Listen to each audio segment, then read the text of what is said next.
Study habit math channel में आप सभी का स्वागत है। लास्ट वीडियो में हम टॉपिक कर रहे थे डायनेमिक मेमोरी मैनेजमेंट। उसके अंदर हमने सिर्फ इंट्रोडक्शन देखा था डायनेमिक मेमोरी मैनेजमेंट का। आज का जो हमारा टॉपिक रहेगा वो होगा न्यू ऑपरेटर। न्यू ऑपरेटर जिसको हमने लास्ट टाइम यूज देखा था कि क्रिएट करने के लिए यूज किया जाता है ऑब्जेक्ट को मेमोरी जब हम डायनेमिक एलोकेट करते हैं उस टाइम पर। तो इसके बारे में थोड़ा और डिटेल से देखते हैं। तो चलिए वीडियो को स्टार्ट करते हैं और देखते हैं कि न्यू ऑपरेटर का काम क्या होता है, कैसे हम इसका यूज करते हैं। The new operator can be use to create the object of any type. मतलब कि न्यू ऑपरेटर पे ऐसा कोई बाउंडेशन नहीं है कि ये सिर्फ इंटीजर टाइप की वैल्यू प्रोवाइड कर सकता है, इंटीजर का स्पेस देगा, या फिर फ्लोट का ही स्पेस प्रोवाइड कर सकता है, या फिर डबल का स्पेस देगा, स्ट्रिंग का स्पेस देगा। ऐसा कोई फिक्स नहीं है। कैन बी एलोकेट या क्रिएट द ऑब्जेक्ट ऑफ किसी भी टाइप का ऑब्जेक्ट इससे बनवा लो, चाहे वो इन टाइप का हो, लॉन्ग टाइप का हो, डबल टाइप का हो, या स्ट्रिंग टाइप का, या फिर यूजर डिफाइंड टाइप का। किसी भी टाइप का ऑब्जेक्ट आप इससे क्रिएट कर सकते हो। It can take the general form. मतलब जब हम किसी भी ऑब्जेक्ट को कोई मेमोरी एलोकेट करवा रहे हैं या न्यू रन टाइम में कोई न्यू ऑब्जेक्ट क्रिएट कर रहे हैं, तो उस टाइम पर हमें कौन से ऐसी सिंटैक्स का ये जनरल फॉर्म को फॉलो करना चाहिए जिससे हम उसे क्रिएट कर सके। तो ये है हमारा सिंटैक्स न्यू ऑपरेटर का। कैसे? सबसे पहले हम लिखते हैं यहाँ पर the variable equals to new operator and उसका डेटा टाइप बता देंगे कि कौन से टाइप का हमें बनाना है। Then semicolon.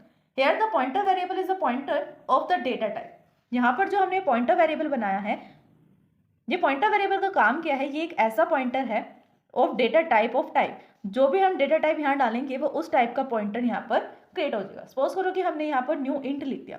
अगर डेटा टाइप इंट है देन हमारा जो पॉइंटर वेरिएबल बनेगा वो भी इंटीजर टाइप का ही बनेगा।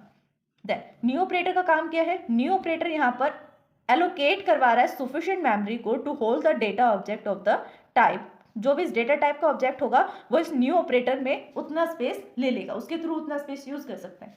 And return the address of the object, और साथ में उस एड्रेस को भी रिटर्न कर देगा, क्योंकि यहाँ पर हम पॉइंटर वेरिएबल बना रहे हैं। पॉइंटर हमेशा क्या करता है? पॉइंट आउट करता है एड्रेस को।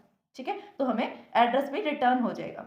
द डेटा टाइप में भी वैलिड डेटा टाइप। जो भी आप यहाँ पर डेटा टाइप ले रहे हो वो हमेशा वैलिड होना चाहिए। वैलिड मीन्स जो देखिए कि जैसे इंट ले रहे हो तो इंट वैलिड है, फ्लोट ले रहे हो तो फ्लोट भी एक वैलिड है, डबल ले रहे हो तो डबल भी वैलिड है। इस तरह के डेटा टाइप होने चाहिए जो वैलिड हो। अनवैलिड डेटा टाइप का अगर आप यूज करोगे तो वो एलोकेट नहीं कर पाएगा, एरर देगा। The pointer variable hold the address of the memory space allocated. जो भी आपको मेमोरी स्पेस एलोकेट किया जाएगा वो किसको पता होगा? कौन होल्ड करके रखेगा उसको? उसको पॉइंटर वेरिएबल होल्ड करके रखेगा। मतलब जैसे उसने आपको मेमोरी लोकेशन दे दी है 1001, तो 1010 ये आपको एड्रेस लोकेशन दे दी मेमोरी में स्पेस का। देन तो ये जो होगा कौन होल्ड करेगा इस एड्रेस को? इसको पॉइंटर वेरिएबल होल्ड करेगा। ठीक है, ये वही लिखा है कि the pointer variable hold the address of the memory space allocated. For an example, कैसे? अब उस सिंटैक्स का हम यूज कर रहे हैं जो हमने देखा था, pointer variable equals to new and data type. Data type भी कौन सा? जो वैलिड हो। ठीक है, अब जैसे यहाँ पर हमने पॉइंटर वेरिएबल बना दिया p, उसको एक नाम दे दिया है p, न्यू का यूज किया। देन इंट जो हम डेटा टाइप लेना चाहते हैं वो यहाँ पर हम इंट का यूज कर रहे हैं। एक और हमने बनाया पॉइंटर वेरिएबल क्यू नाम से, वहां पर भी हमें न्यू ऑपरेटर का यूज करना पड़ेगा। उसका डेटा टाइप जो है वो फ्लोट है। Then semicolon. अब यहाँ पर उसका डिटेल दी हुई है जो भी आपने यहाँ पर स्टेटमेंट राइट डाउन करी है। Where the p is the pointer type of int. यहाँ पर p क्या है? एक इंट टाइप का पॉइंटर वेरिएबल है, और q क्या है? एक फ्लोट टाइप का पॉइंटर वेरिएबल है। ठीक है, ये p क्या है? इंटीजर टाइप का पॉइंटर वेरिएबल है, और q क्या है? फ्लोट टाइप का पॉइंटर वेरिएबल है। यही लिखा हुआ है इसमें। And here the p and q must already been the declare in the pointer of the appreciate type. ठीक है, मतलब जब कभी भी हम इसका यूज करेंगे देन हमें p एंड q को डिक्लेयर करना पड़ेगा, कि बताना पड़ेगा कि ये दोनों पॉइंटर वेरिएबल हैं। डायरेक्टली अब तो आपने नाम लिख दिया, ये तो एक नॉर्मल वेरिएबल भी लिख सकते हैं, लेकिन जब हम पॉइंटर का यूज करते हैं तो पॉइंटर के लिए हम एक सिंबल यूज करते हैं which is star. Star symbol जहाँ होगा वो पॉइंटर वेरिएबल कहलाता है। अब ये तो हमें सिंटैक्स के अकॉर्डिंग पता था कि यहाँ पर p एंड q लिखा है, तो p एंड q के कॉरेस्पॉन्डिंग क्या वैल्यू है? वो है पॉइंटर वेरिएबल। तो हमने यहाँ पर अंदाजा लगा लिया कि पॉइंटर वेरिएबल है, लेकिन उसको अच्छी तरह से डिक्लेयर और डिफाइन करने के लिए कि ये पॉइंटर वेरिएबल है, उसको हमने वैल्यू इनिशियलाइज की है, इसके अंदर एड्रेस स्टोर है, उसके लिए हमें एक सिंटैक्स अच्छे तरीके से उसको राइट डाउन करना पड़ेगा, तभी तो कंपाइलर उसको एग्जीक्यूट कर पाएगा, समझ पाएगा। Alternately we can combine the declaration of the pointer and assignment follow. यहाँ पर हमने डिक्लेरेशन भी कर दी, साथ में हमें इनिशियलाइजेशन भी कर दिया। कैसे? यहाँ पर हमने बता दिया ये p एक पॉइंटर है इंटीजर टाइप का।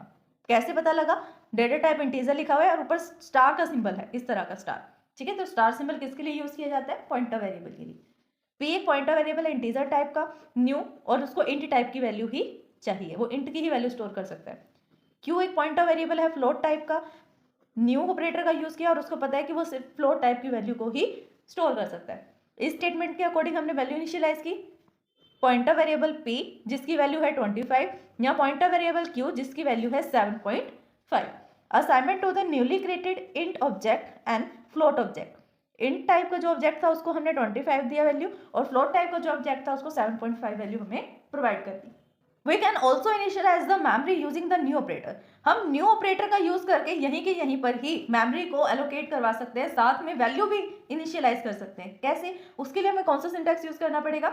उसके लिए हमें सिंटैक्स यूज करना पड़ेगा ये पॉइंटर वेरिएबल, ये तो हम सेम लिखते हैं, न्यू भी हम लिखते हैं, डेटा टाइप ये भी हम लिखते हैं। तो चेंज क्या हुआ है? चेंज हुआ है ये वैल्यू, कि हम जैसे ही एलोकेशन करवा रहे हैं साथ साथ उसको वैल्यू भी असाइन हो जाए। अब देखो किस टाइप से वैल्यू असाइन होगी। Here value specify the initial value. सबसे पहले हमें इनिशियल वैल्यू बतानी पड़ेगी। फॉर एन एग्जांपल p एक पॉइंटर है इंटीजर टाइप का, न्यू इंट टाइप की उसको वैल्यू चाहिए और वैल्यू है 25। q एक पॉइंटर वेरिएबल है फ्लोट टाइप का, न्यू कीवर्ड का यूज किया, देन फ्लोट टाइप की वैल्यू कंटेन कर सकता है और फ्लोट टाइप की वैल्यू क्या है 7.5। Now can be used to create the memory space for the data type including the user defined such as the array, structures and the classes। अब ये तो हमने क्या देखा? हमने देखा कि ये इंटीजर टाइप ये सब क्या है? वैलिड है, जो बने बनाए हैं, प्री डिफाइंडेड है। लेकिन हम यूजर डिफाइंडेड के लिए यूज करना चाहें देन हम यूजर डिफाइंडेड के लिए भी इसको यूज कर सकते हैं, जैसे एरे में, स्ट्रक्चर्स में और क्लासेस में, सबके लिए हम इसका यूज कर सकते हैं न्यू ऑपरेटर का। तो फ्रेंड्स आज की वीडियो के लिए बस इतना ही। बचे हुए पार्ट को हम नेक्स्ट वीडियो में डिस्कस करेंगे।